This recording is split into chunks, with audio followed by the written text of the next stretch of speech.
around Dodge City and in the territory on west, there's just one way to handle the killers and the spoilers, and that's with a U.S. Marshal and the smell of gun smoke.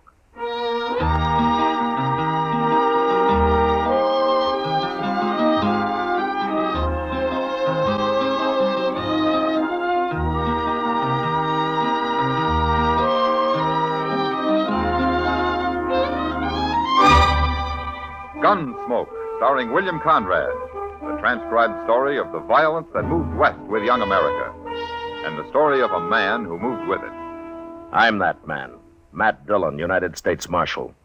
The first man they look for and the last they want to meet. It's a chancy job, and it makes a man watchful and a little lonely.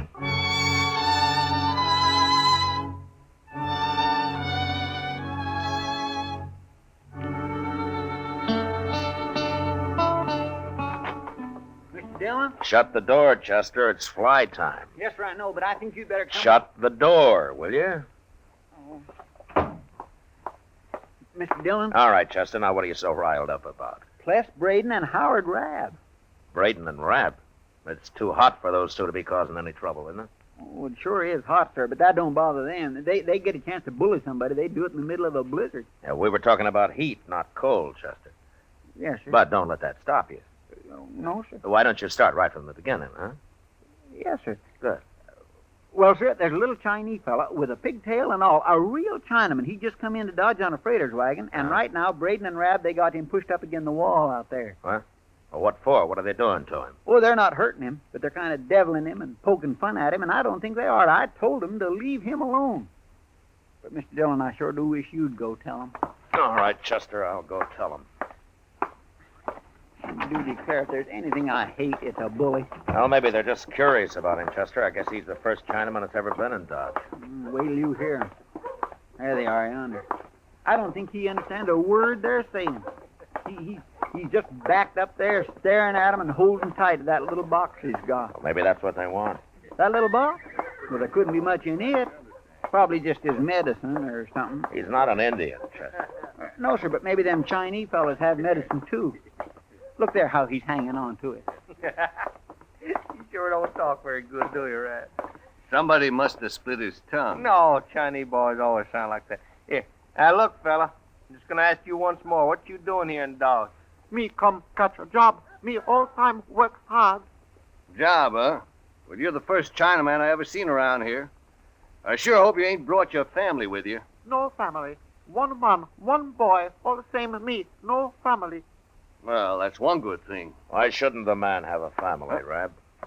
Oh. Hello, Marshal. Why shouldn't he have a family? Well, you want a lot of Chinamen running around loose here? No got family. Got cousin. One cousin. San Francisco. Him very good Chinaman. What's your name, fella? Chen Lang Wang. Me good boy. Got place Dodge City. All time work hard. Well, you go all the time work hard in San Francisco, because we sure don't need no Chinaman here. Chen, I'm the marshal here, and you're welcome in Dodge. You can stay here just as long as you like. What are you mixing in this for, Marshal? Ain't no law says we gotta have China boys around here. You ain't got no right protecting him. He's just a dirty foreigner, ain't Except for the Indians, we're all foreigners here, Braden. And I told you you're welcome, and you are. And if either one of these men bother you again, you come tell me about it, huh? No fight. Very bad men fight. Whoever heard of the law standing up for China? I don't care if he's an Eskimo, Rabb. You leave him alone. Well, look at that box, Marshal. It's probably full of money he stole somewhere. No money. Chen very good boy. No steal money. Oh, who's gonna believe Get you? out of here. What? Both of you. Go on. Move. See about this later. I never heard of nothing like it. Me very sad, Marshal. Chen no right bring trouble. Well, I'll worry about the trouble, Chen. Tell me, what kind of work do you do? Me catch place. Very good cook. A cook, huh? What kind of cooking do you do, Chen? All kind. Chinese cook. American cook. All kind. Say, now, I never ate no Chinese food. What's it like? Very good. You see when I catch job. You know what, Mr. Dillon? We ought to take him over to the Dodge house. Oh, why? Well, sir, Mr. Green fired the cook he had yesterday. Might be he ain't found another one yet. Well, all right, Chester. You take him over, huh? I got to do some work back at the office. Okay, sir. You come on along with me, Chen. Very good. We come. And remember what I said about Rab and Braden, Chen. You come tell me if they give you any trouble.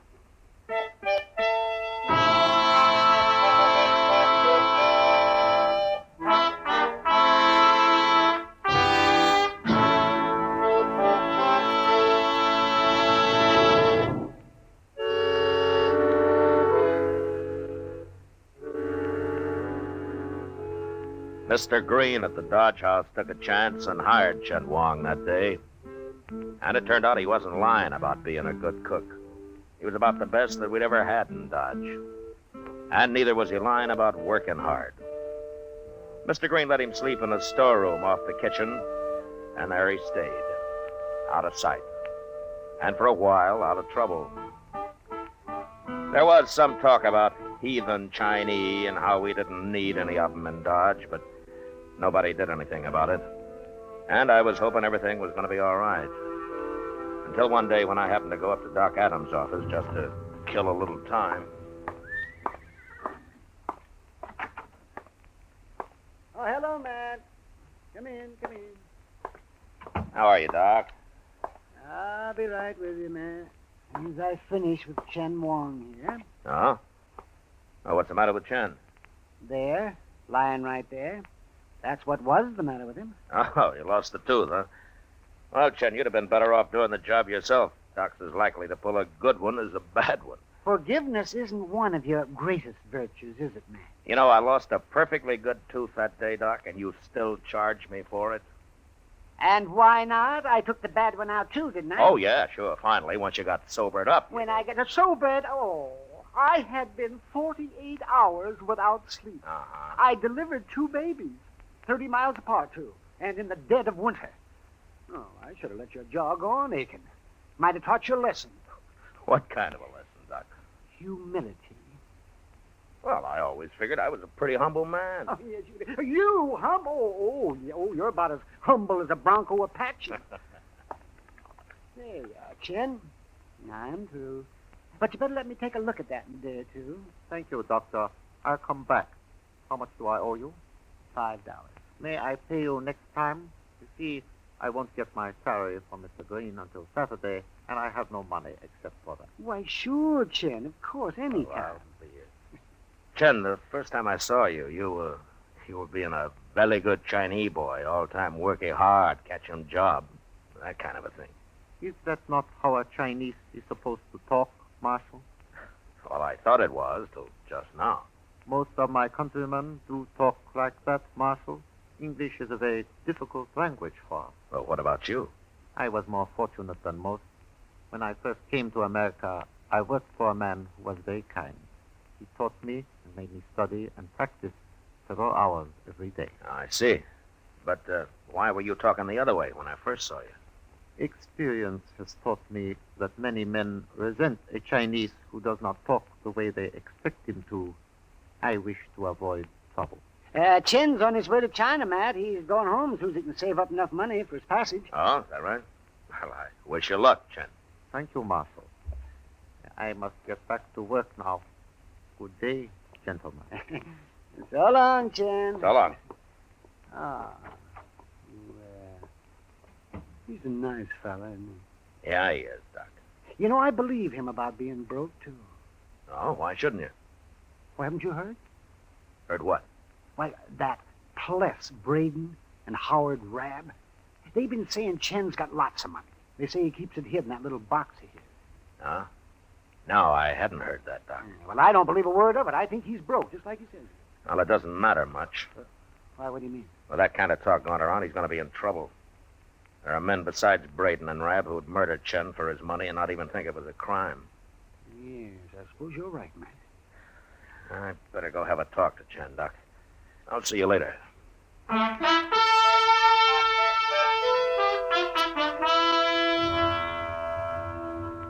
I had a talk with Chen, tried to get him to put his box in the bank and then let everybody know that he'd done so. But he said he wanted the box near him and that he'd keep it hidden in his room. I couldn't argue him out of it, and I knew there'd be trouble. And sure enough, a couple of days later, it happened. Though not the way I'd expected. It was noon, and Chester and I were headed for the Dodge House to have a little dinner. Mr. Dillon, you know what old Teeters has went and done? No, what, Chester? He has started charging 30 cents for a haircut. Oh? Now, can't something be done about that? Well, I can think of one thing, Chester. What's that? Let your hair grow. Oh, hello, Marshal. Hello, John. Let my hair grow and look like a buffalo hunter? Hey, the restaurant looks mighty deserted, Mr. Dillon. Well, maybe it's closed today. Let's find out. There's Mr. Green. Hello, Green. You closed today? Hello, Marshal. Chester. Hello, Mr. Green. I'm closed, Marshal. I haven't got a cook. What? Chen. He won't cook today. I don't know what's the matter with him. He won't even talk. Well, where is he? Sitting in his room back there on the floor, just sitting there and staring at his hands. Well, maybe he's sick. No, he isn't sick.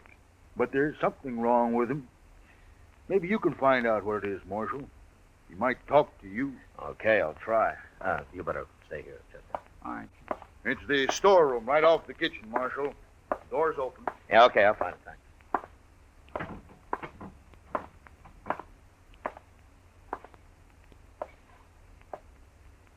Hello, Chen. Hello, Marshal. Can I come in? I'd like to talk to you. Come in.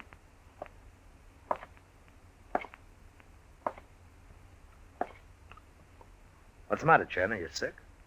No?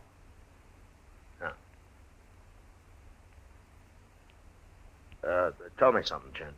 What, Marshal? Do you consider me a friend? I believe you are. Good. Well, then maybe you'll let me help you. In what way? Well, I don't know. You're going to have to tell me what's wrong first. It would be difficult for you to understand, Marshal. Well, maybe, but tell me anyway. I am Chinese, Marshal. I have lived many years in America, but I am still Chinese. Yeah. Well, go on. Years ago, my country was overrun by a tribe of Tartars called the Manchus. As they took each city, they required the inhabitants to shave around their heads, leaving only a long strand of hair to be braided into a queue. It was a sign of subjugation, but that has been forgotten, and now the queue, or pigtail as you call it, is of great importance to us. Wait a minute, Chen. I just noticed. Where's yours? To lose the queue is a great disgrace to us, Marshal. Yeah, I've heard that. Well, who did it, Chen? 2 men. The same 2. Braden and Rab? They came here last night. They wanted my treasure box. And you wouldn't tell them where it is, so they cut off your pigtail, is that it? They took it away with them, Marshal. That makes my disgrace even worse. Ah. Chen, I think maybe I understand how you feel about this. Would it help any if I get it back for you? I am a peaceful man, Marshal. But if I do not get it back, I must kill those 2. No. No, now don't you go killing anybody. You let me handle this, huh? I am very sorry, Marshal, for all the trouble. Yeah. You wait here, Chen. I'll see what I can do.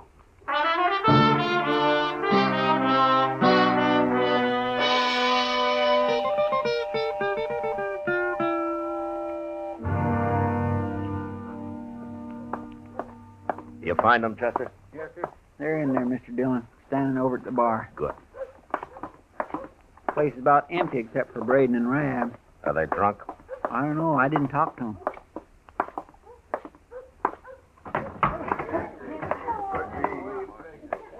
There they are. Yeah.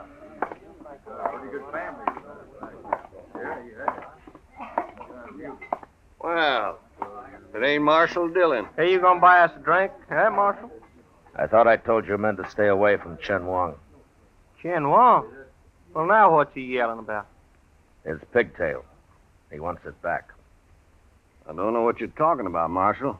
We ain't seen Chen since the day he first come here. You went to his room last night, didn't you, and cut off his pigtail when he wouldn't tell you where his treasure box No, was? we didn't, Marshal. I don't even know where his room is. Chen's been lying to you, Marshal. All them heathen foreigners is liars. I want that pigtail, Rab. Now, where is it? I don't know nothing about it, I tell you. What are you standing up for him for? He ain't even a citizen. I don't care what he is. I'm standing up for him. Well, it wasn't us. Honest, Marshal. We didn't do it. Well, maybe I ought to beat the truth out of you, huh? We're telling you the truth now, Marshal. I don't believe you. You get that pigtail back to Chen or you're in trouble. What do you mean, trouble? You'll find out when it's too late. And there's nothing I can do to stop it.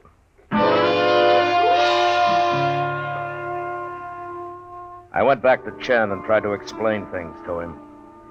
He didn't say much, but I could see that his mind was made up. And so I told him what had happened if he killed anybody. But that didn't bother him. He said he'd kill himself when it was over. And then I got mad at him for being so stubborn. And I was sorry for it right away. I guess he figured I didn't understand after all. So I left him, feeling pretty helpless. Well, that night he made his first move. I found out about it at the Texas Trail, where I dropped in to say hello to Kitty. It sure has been a long day, Matt. I'm worn out, and I got the whole night ahead of me yet. Oh, what happened today, Kitty? Oh, Sam over there got the bright idea of offering every other drink on the house to any soldier that walked in here. Well, that's one way of keeping his saloon full. Sure is. If he goes on, I might as well move out to Fort Dodge and join the Army. I think it'd be easier. You know something? I think they'd be glad to have you, Kitty. I mean as a soldier. Hey, that's an idea. Lady soldiers. There are darn few jobs women couldn't do, anywhere. Marshal Dillon? Marshal? What's on your mind, Rap? That Chinaman, that's what. He's haunting us, me and Braden. And if he don't stop it, I'm going to put a bullet in him. What do you mean he's haunting you? Well, all afternoon he's been following us. Wherever we go, he just stands around staring at us. Drives a man crazy after a while. I'm warning you, Marshal. I'm going to shoot him. Good. And I can come to your hanging. What's the matter with her, anyway? Rab, I told you before to give Chen back his pigtail. He won't bother you if you do.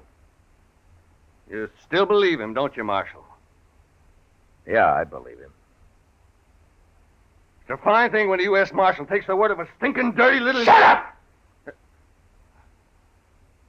Get out of here, Rab. Go on. All right. I'm going. Matt, you better do something about that. They'll kill Chen, sure. Unless he kills them first, Kitty. And I'll go tell Chester to keep an eye on him. I'll see you later. Sure.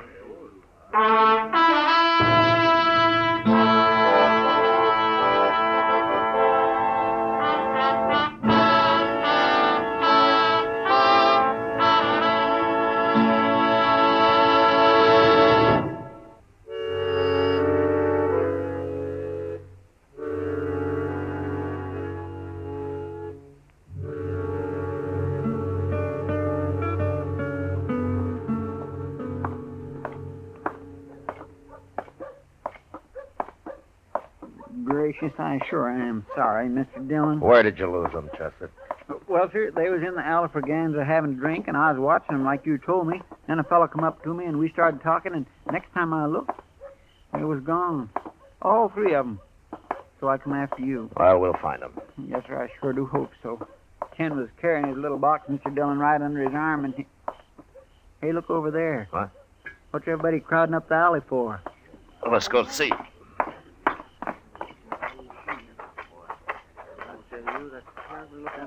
All right, fellas, let the marshal through here now. All right. Stand back, Will you everybody. stand Quiet, aside, Bruce, please? stand back. Oh, and let him- Mr. Dillon, it's Chan. Yeah. He's been strangled, Chester, Strangled. with his pigtail. Yeah, they gave it back to him, all right. Hey, look there. It's a knife. It's got blood all over it, too. Yeah, give it to me. It's a butcher knife. Chen must have cut one of them. Maybe both. That'll make it easier to track them. Yeah. All you men stay here. I don't want anybody following us, you understand? All right, come on, Chester. Easy now. They may be waiting for us. Yes, sir.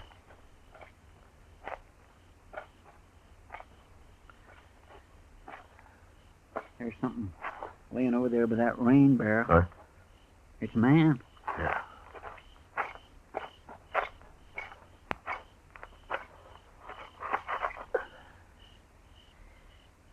That's Howard Rabb, Chester. Looks like Chen cut him up pretty bad. Is he dead? Yeah, he's dead. Well, now let's find Braden. Get out, Chester! Go on back, Marshal. You ain't gonna take me. He's out by that shed there, Mr. Dillon. Yeah. Now, look, you stay here, Chester, and keep down. I'm going to crawl up to where I can see him. I'll yell at him a little to keep his attention. Okay. You ain't got a chance, Braden. Go on back, I tell you. That's mighty poor shooting, Braden. You must be awful scared. Did Chen get his knife into you, too? You stand up, Chester. I'll be happy to kill you. All right, drop your gun, Braden. No.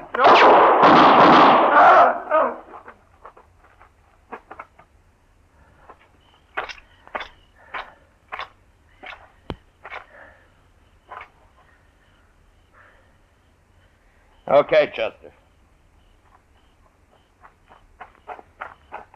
Did you kill him? Yeah, I killed him. Well, sir, I guess you had to. Now, there's Chen's treasure box, Chester. Pick it up, will you? Here it is, sir. I guess that's what they killed him for. Must be full of money after all. Yeah, let's take a look. Yes, sir. By golly, it is money. Yeah, this much is money, Chester. $4. Is that all? Yeah, that's all. What's that other paper? Here, strike a match, Chester, will you? Hold it over here. Well, looks like kind of a document, don't it? What's it say? And I can't see it very well. Yeah. Something about Chen Lang Wang was of invaluable service, intelligence, General McClellan's Army of the Potomac, Peninsular Campaign, March 1862.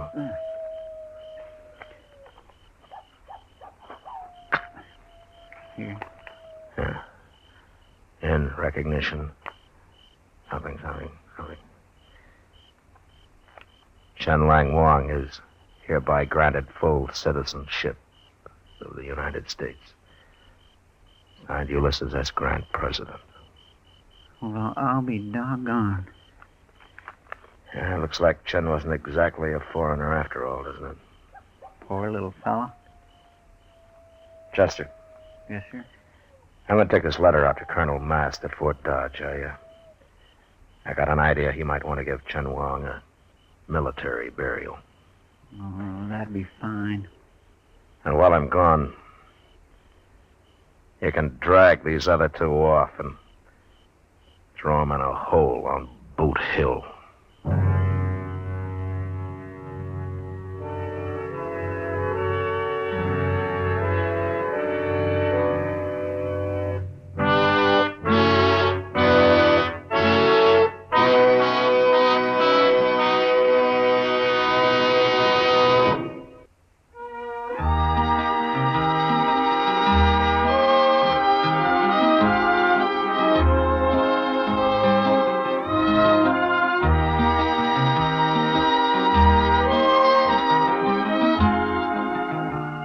Gunsmoke, transcribed under the direction of Norman MacDonald, stars William Conrad as Matt Dillon, U.S. Marshal.